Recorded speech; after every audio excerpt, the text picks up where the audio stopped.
비과세 양도소득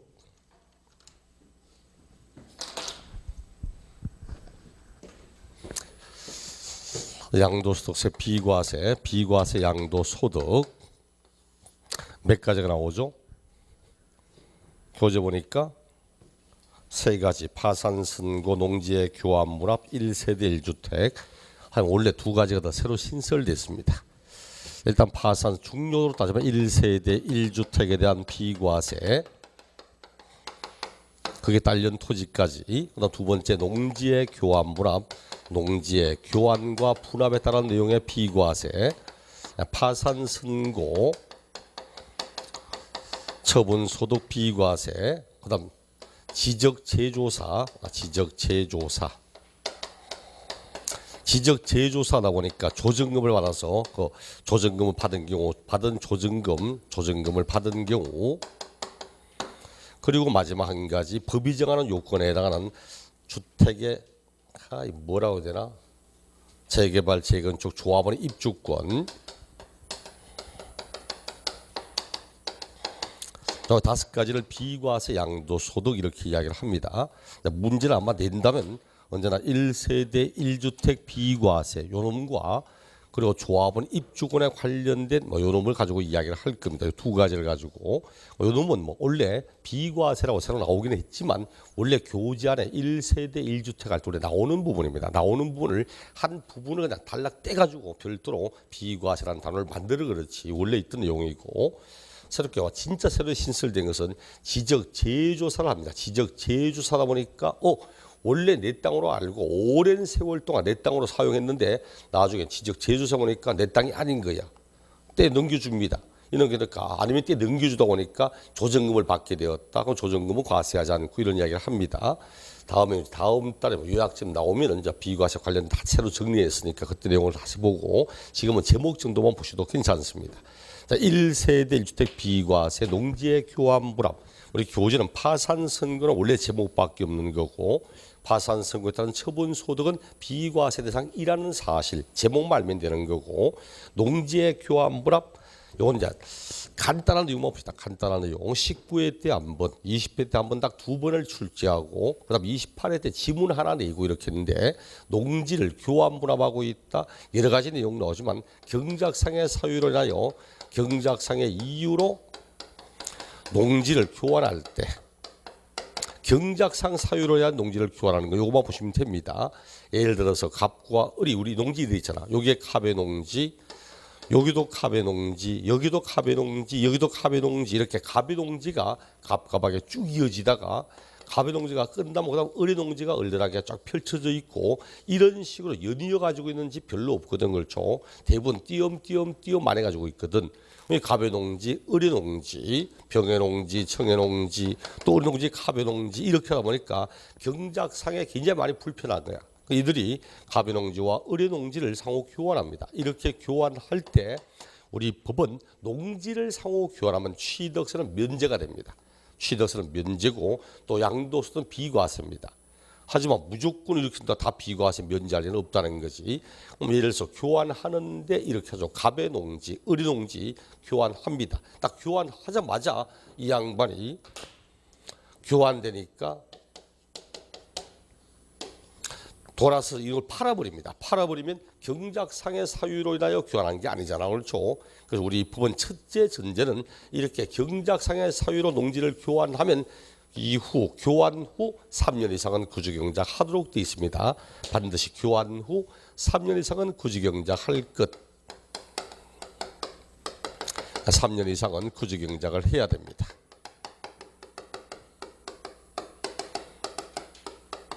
그런데 만약 3년 이상을 구주경작 실제 재촌 작용 해야 되는데 문제는 교환하고 2년 정도 됐는데 수용돼 버렸습니다. 딱 수용되니까 당신 왜 3년 이상을 구주경작 하지 않았냐 이래 물으면 이게 적반하장이잖아.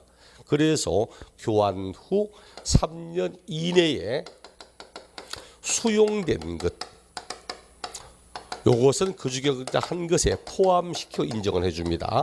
3년 안에 수용됐다면 자기가 구주경작 하지 않으려고 하는 게 아니기 때문에 이거는 인정을 해주겠다고. 또 교환하고 한 2년 정도 지났는데 이분 사망했습니다. 사망하셔가지고 그 정의 상속을 받아서 계속적으로 이 양반이 거주경작하고 있다. 그럼 어떻게 해야 되죠? 우리 법은 농지만큼은 농지가 상속되면은 경작기간은 돌아가신 분의 경작기간과 상속받은 사람의 경작기간을 합쳐서 경작기간 따집니다. 합쳐서. 그럼 이분이 교환 후 2년 정도 경작하셨고 그다음 이 사람이 상속받아 이 사람 다시 2년간을 거주경작했다. 합하면 4년간 거주경작했잖아. 그렇죠? 3년 이상 거주경작한 것 이렇게 인정을 합니다. 자, 그리고 마지막으로 갑의 농지, 을 농지를 교환할 때 이렇게 교환하는 거예요. 갑의 농지는 10억 원이고 갑의 농지 10억 원, 을 농지는 1억 원, 을 농지는 1억 원입니다. 이거 교환, 이렇게 교환합니까? 이렇게 교환합니까?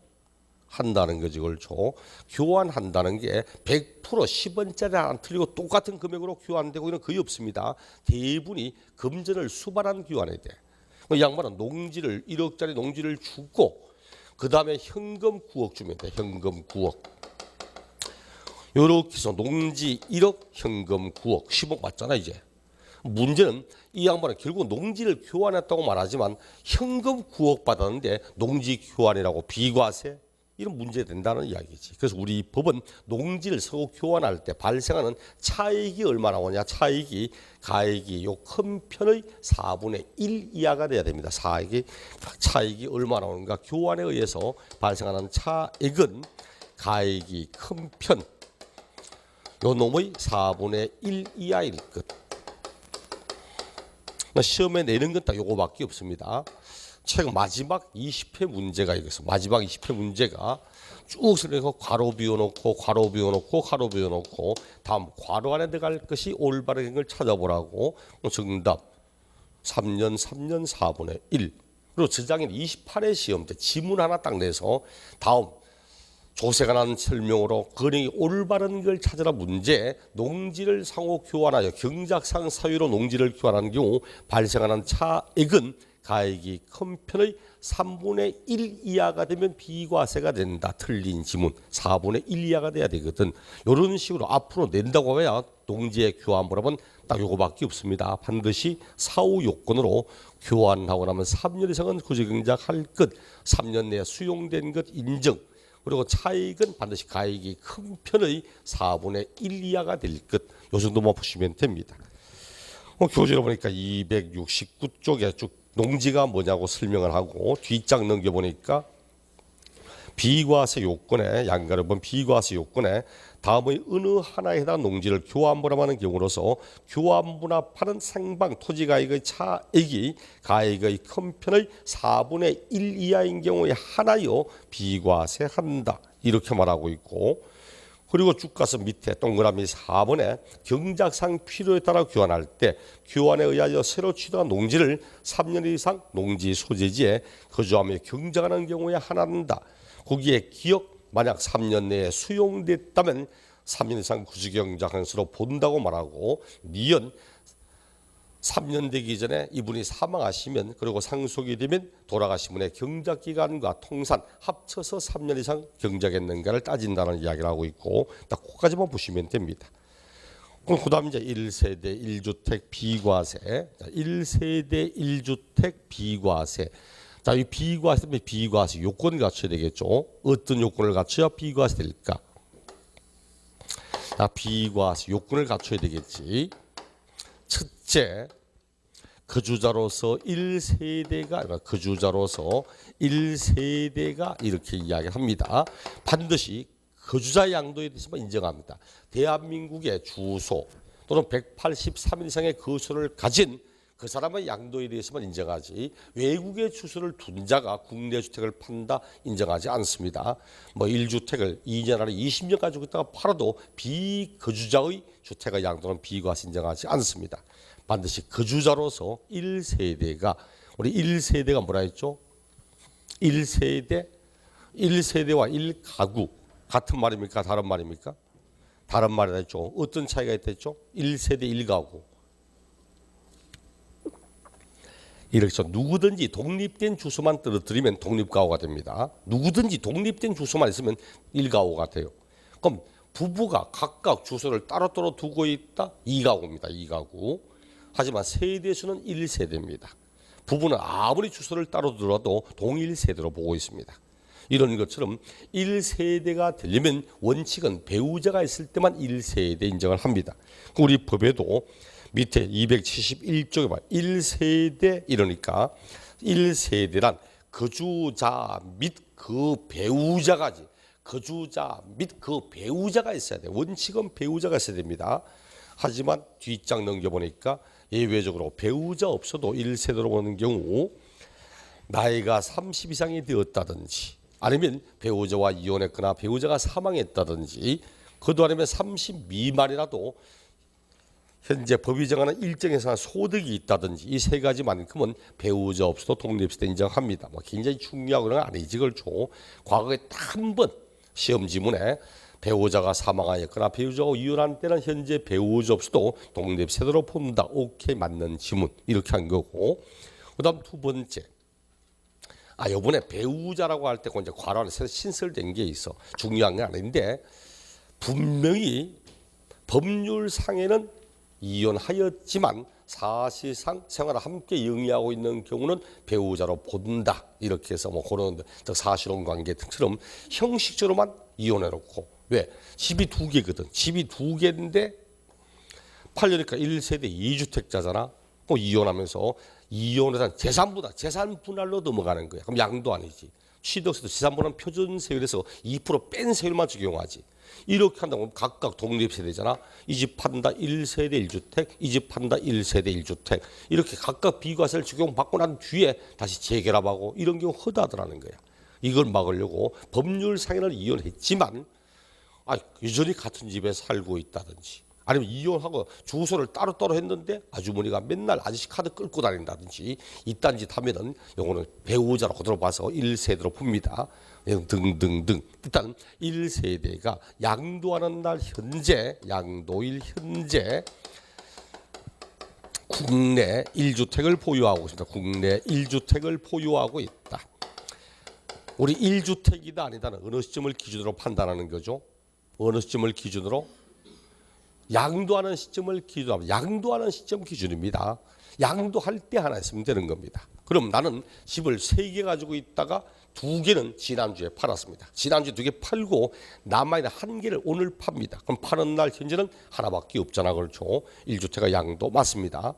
보통 일반인들은 1세대 1주택 하면 1개를 취득해서 1개만을 계속 가지고 있어야 되고 이렇게 알고는 참 많은데 그게 아니고 몇 개를 가지고 있든 상관없이 팔 때 1개 있으면 됩니다. 그럼 파는 날 현재 1개 있으면 된다. 그런데 문제는 파는 날 현재 3개 있어. 3개 다 가지고 있다가 오늘 3개 다 팔았습니다. 같은 날에. 그럼 1주택이 있다 없다. 3개를 가지고 있다가 3개를 오늘 다 같이 팔았습니다. 1주택이 있다 없다. 있습니다. 같은 날에 다 팔아도 끝에 파는 놈은 1주택입니다.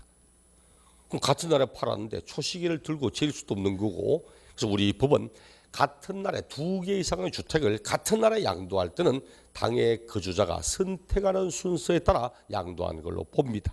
네가 정하는 순서에 따라 판 걸로 하겠다고. 특히 조정지역 같은 경우는 조정지역 내 2주택, 조정지역 내 3주택, 세율 다 틀리거든. 나는 요놈이 먼저 판 거고 요놈이 그 다음 판 거고 요놈이 끝이 나면 끝에 판 놈은 1주택의 양도 이렇게 이야기를 합니다. 파는 날 현재 우리나라에 하나 있으면 됩니다. 우리나라에 하나 있으면 되지 외국에 또 보유하고 있다. 외국에도 주택을 보유하고 있다. 아무 관계 없습니다. 대한민국에 하나 있으면 되지 외국에 몇 개를 가지고 있든 상관할 필요 없어. 또 파는 날 현재 주택이 하나면 됩니다. 주택이 하나면 되지 이 양반 주택 외의 부동산 보유하고 있다. 아무 관계 없습니다. 그래서 이걸 가지고 25회인가 26회 시험 때 갑은 국내 주택 1개와 상가 건물 또 외국의 주택 1개를 각각 소유하고 있다가 국내 주택을 양도한 경우는 비과세를 적용받을 수 없다. 틀렸습니다. 정답. 받을 수 있습니다. 외국에 있는 집 아무 관계 없습니다. 주택 안에 부동산 아무 관계 없습니다. 팔 때 집이 하나 있으면 된다는 거지 집만 있어야 되고 이게 아니고 다른 부동산에 보유하는 전혀 관계 없습니다. 세 번째 파는 날 현재 2년 이상 보유되었을 것. 2년 이상 보유되어야 된다. 2년 이상 보유만 하면 됩니다. 2년 이상 보유만 하면 돼. 다만 조정지역 안에 있는 주택이라면 보유기간 중 2년 이상 거주도 해야 됩니다. 단 조정대상 지역이다. 조정대상 지역은 보유하는 기간 동안 2년 이상 거주도 하였을 것. 2년 이상 거주할 것. 새로 신설된 거잖아. 조정대상 지역 안에서는 2년 이상 보유하되 보유하는 기간 중 2년 이상 거주도 해야만 비과세를 적용받을 수 있습니다.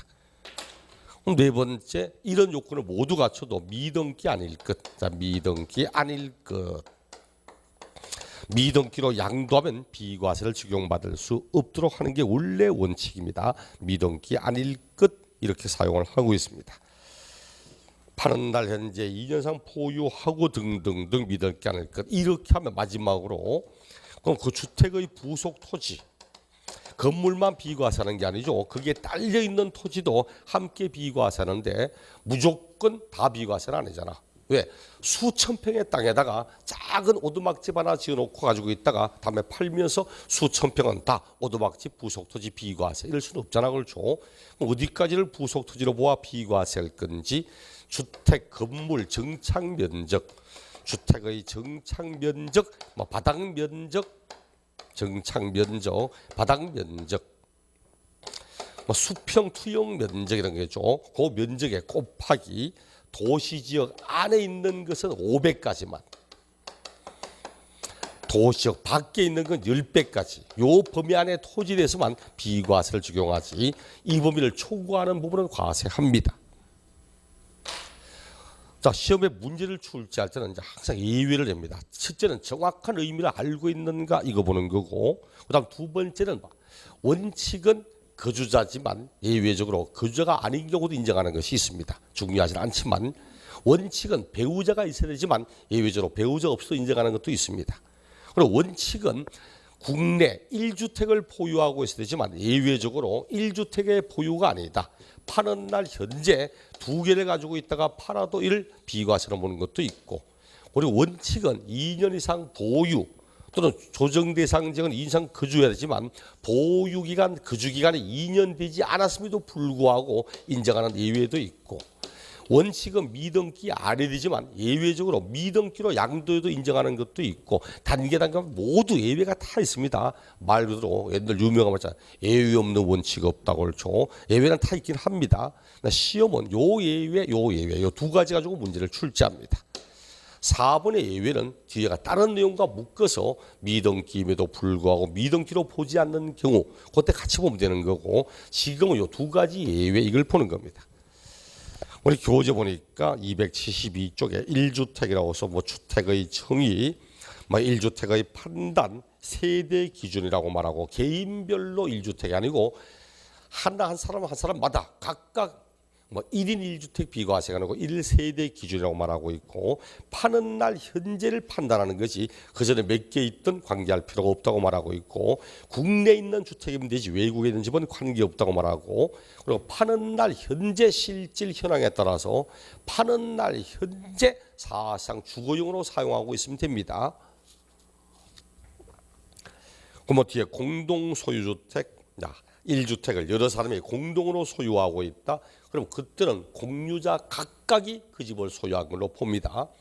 집은 하나인데 갑, 을, 병 세 사람 공동 소유다. 그럼 갑, 을, 병 모두 그 집을 소유하는 걸로 합니다. 각각 그 집을 다 소유하는 걸로. 그럼 그 사람들이 이거 말고 또 다른 집을 각각 가지고 있다. 전부 1세대 2주택자가 되는 겁니다. 다만 단서는 그게 중요한 게 하지만 다만 공동으로 상속받았다. 여기 이런 단서가 없구나.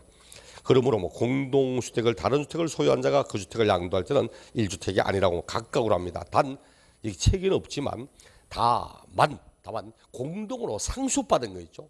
원래는 공동 소유는 소유자 각각이 그 집을 가진 걸로 하는데 단 공동으로 상속받아 공동을 받은 것은 그 상속인 가운데 한 사람의 소유로만 인정합니다.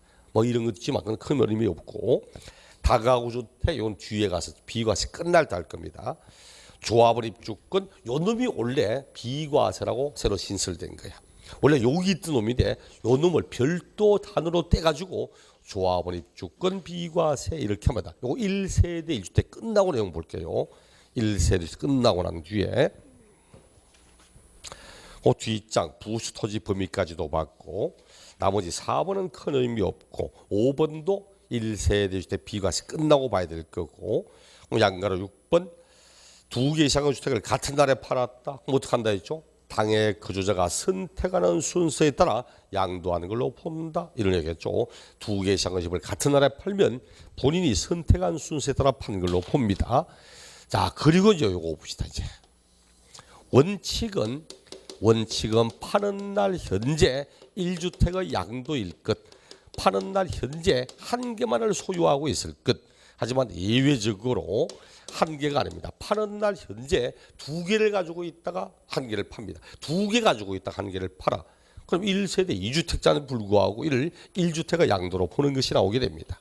1번 처음에 제일 자주 나온 거 주거 이전에 관한 거. 주거 이전을 위해서 일시적으로 이루어지는 1세대 2주택, 일시적인 1세대 2주택이 나오게 됩니다.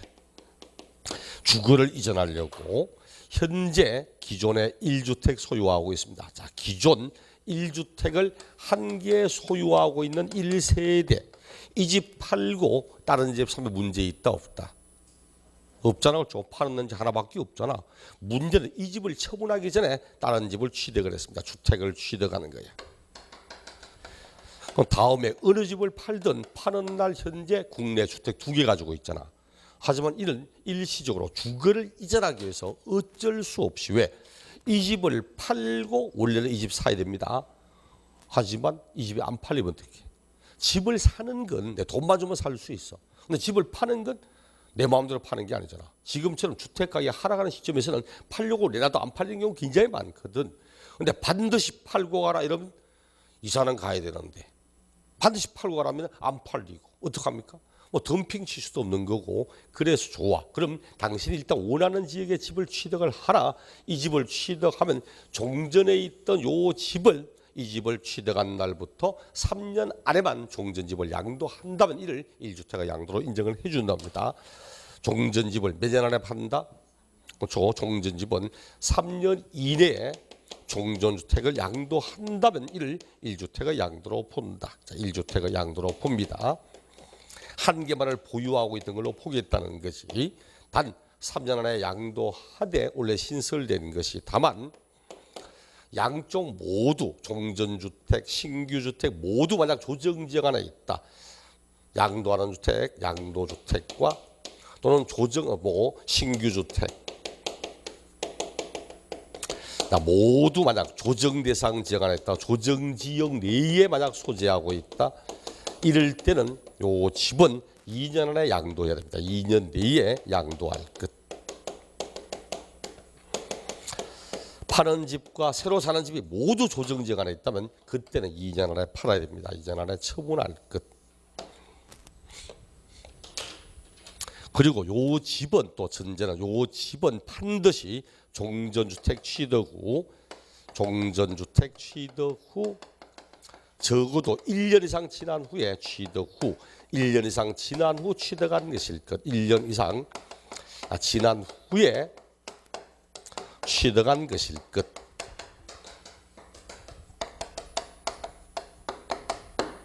전제도 붙어 있고 숫자도 있고 새로 신설된 것도 있고 다 여기 다 여러 가지 있기 때문에 꼭 봐야 됩니다. 기존의 1주택을 소유한 1세대가 종전집을 처분하지 않은 상태에서 새로운 집을 취득하면 종전집은 3년 안에 처분하면 된다. 단 취득하는 거 파는 거 모두 조정지역 안에 있다면 그때는 2년 안에 처분을 해야 되고 새로 취득한 집은 반드시 종전주택 취득 후 1년 적어도 1년 이상 지난 후에 취득한 것일 것 이렇게 이야기를 합니다.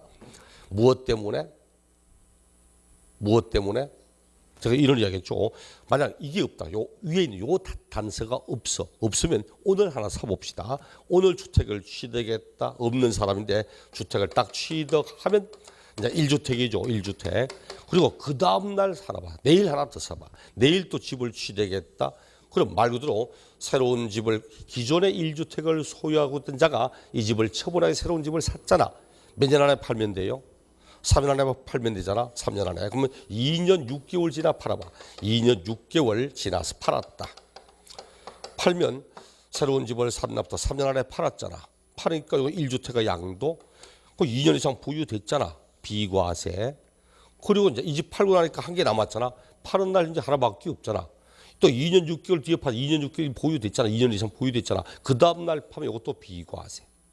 이렇게 해서 문제 있는 거야. 그럼 하루 차이만 둬도 양쪽 다 비과세를 받을 수 있어. 이걸 막기 위해서 반드시 이 집은 적어도 종전집을 취득한 날부터 이 집은 몇 년? 1년 이상은 지난 후에 취득한 것일 것 이렇게 이야기를 합니다.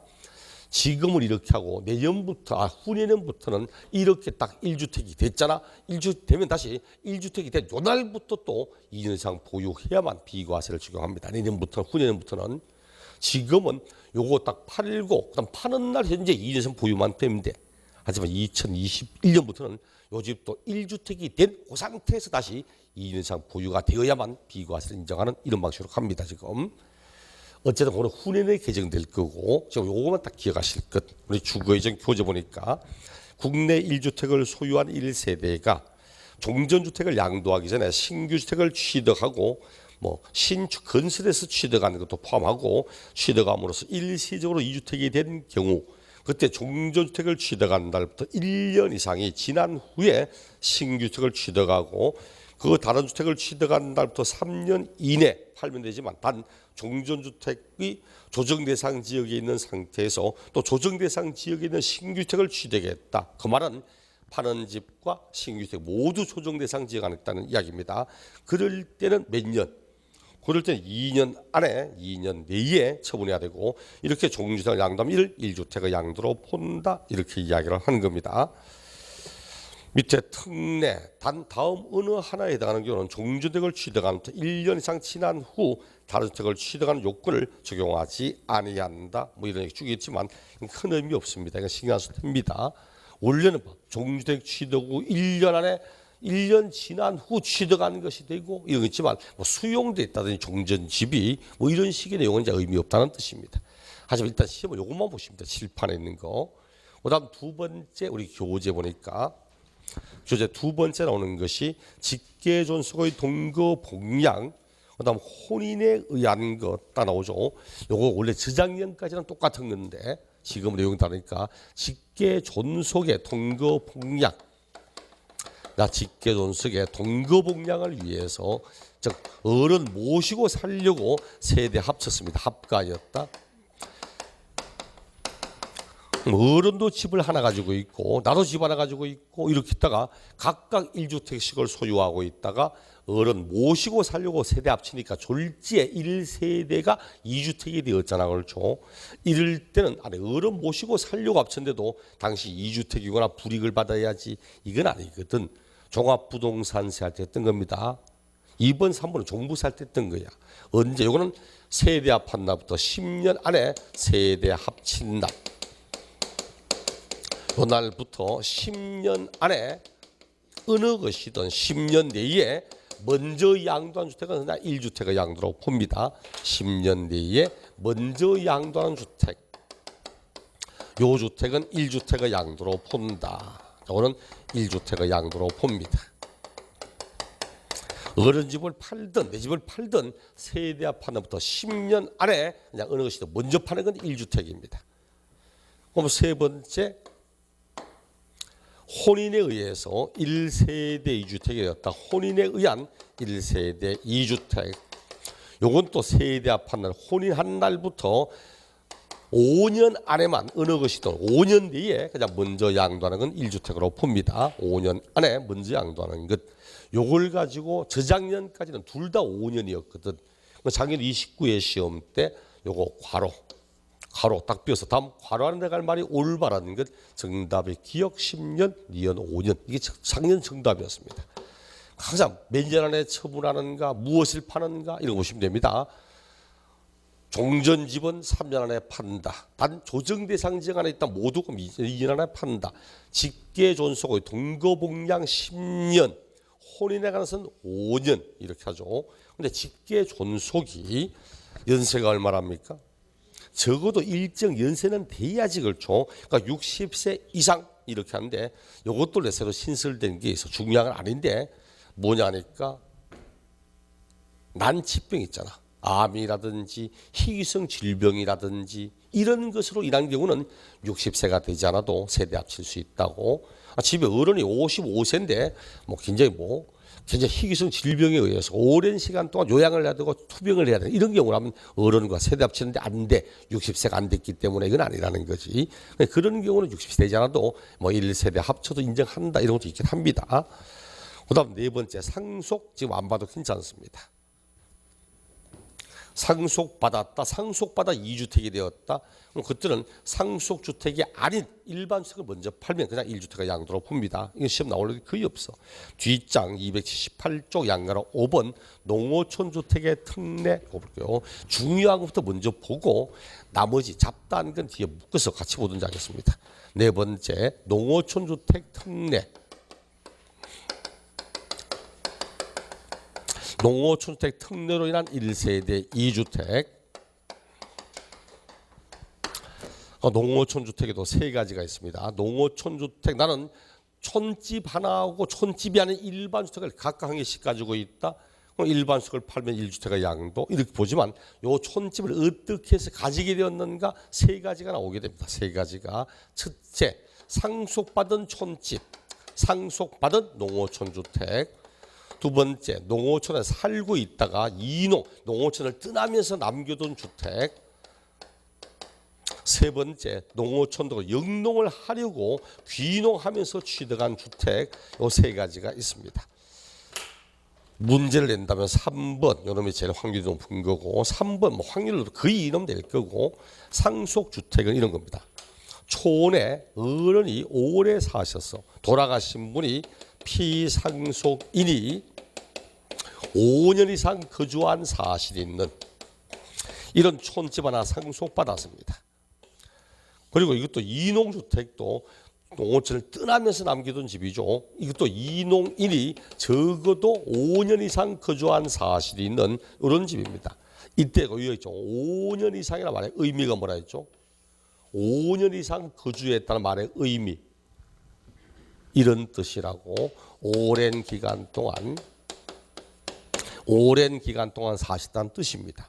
촌의 어른이 오래 사셔서 오래 촌에 사시던 분이 돌아가시면서 집을 하나 상속받았습니다. 나는 부산에 그냥 일반 주택 하나 가지고 있는데 요 집 하나 가지고 있는데 어른 돌아가시면서 촌집 하나 상속받았습니다. 당신 2주택자구나. 다음에 이 집 팔면 당신 과세.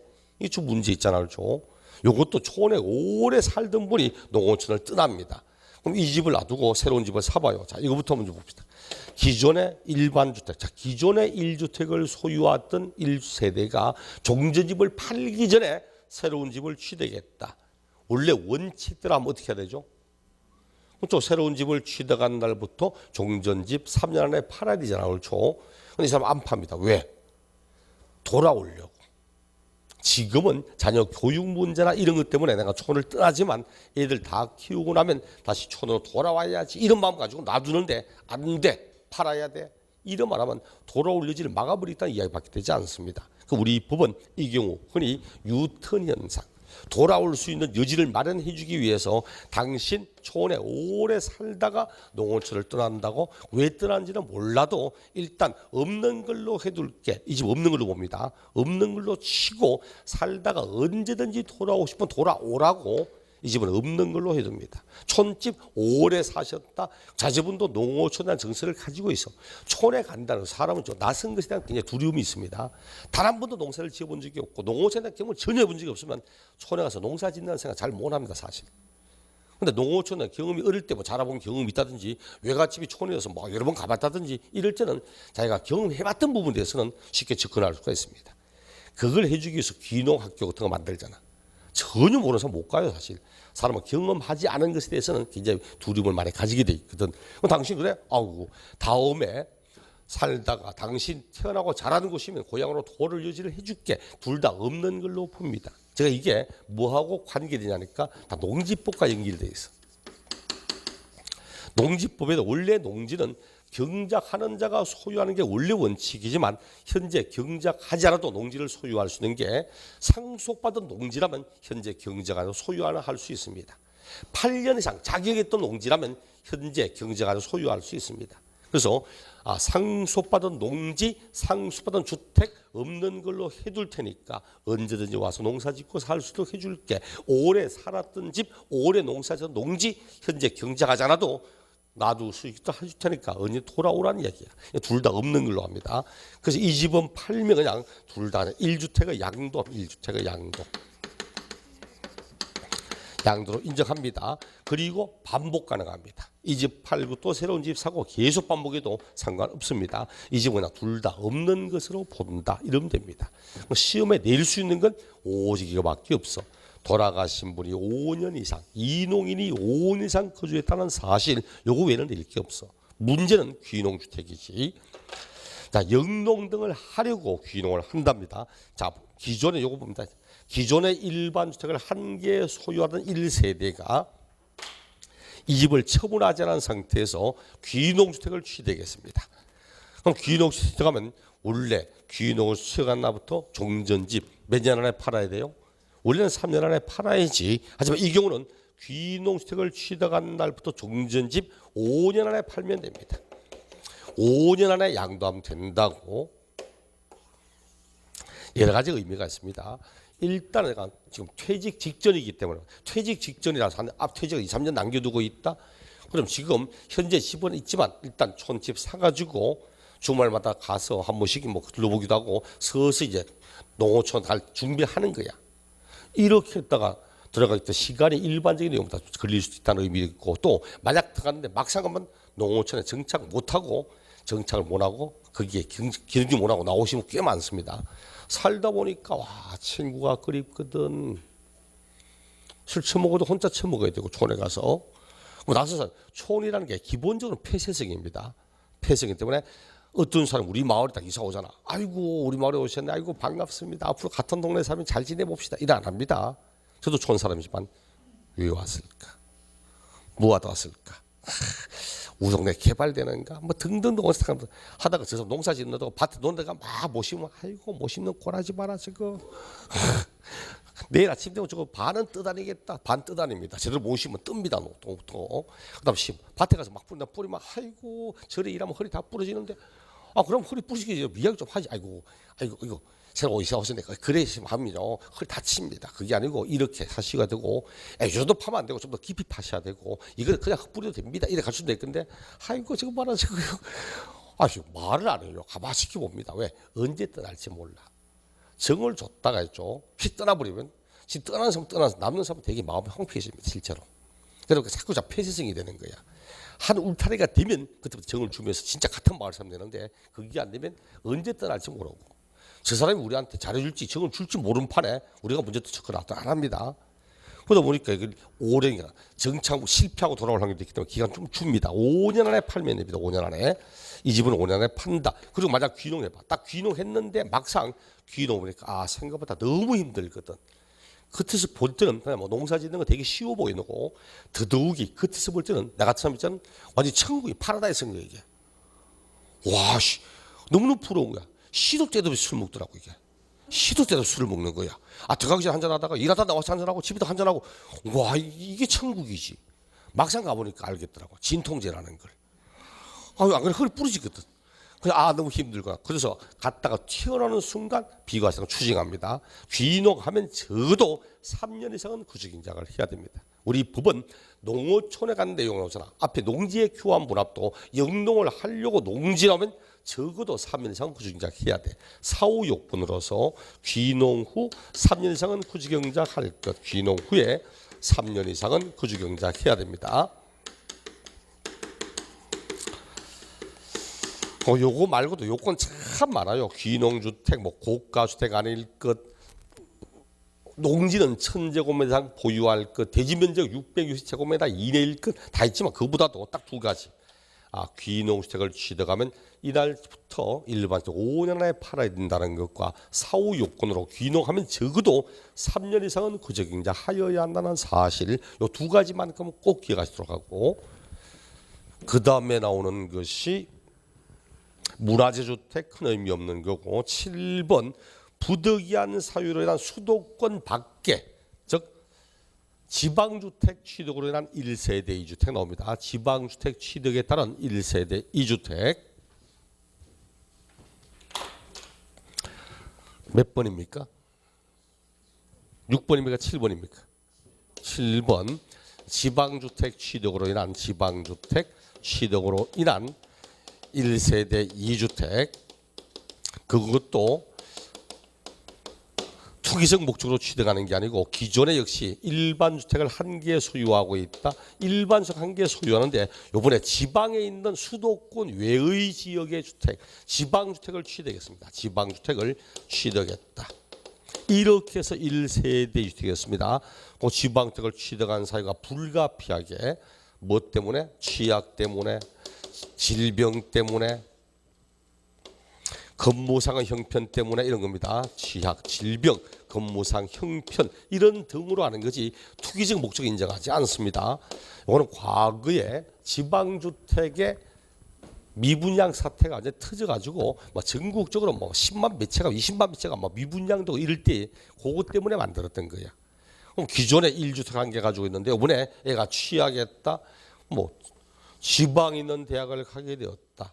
또 이야기합니다. 제가 매번 물어보는 게 서울에 살고 있는데 애가 지방에 있는 대학을 가서 공부 잘했다 못했다. 못했습니까?